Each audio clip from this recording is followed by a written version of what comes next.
Ситуация такая. Когда машина долго постоит, там неделю, может чуть меньше, заводишь ее на холодную, и вот такой вот дизельный звук. Что это может быть? Это гидронатяжитель цепи или цепь бьет, я не могу. Вот именно он 3 секунды, 3-4 секунды и все. Дальше машина нормально работает. Вот сейчас я вам зайду, послушайте.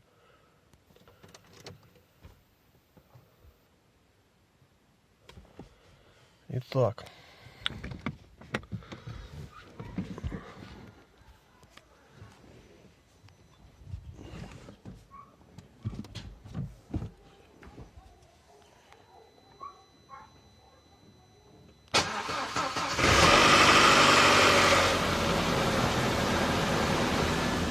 Слышали? 3 секунды было, тарахтело.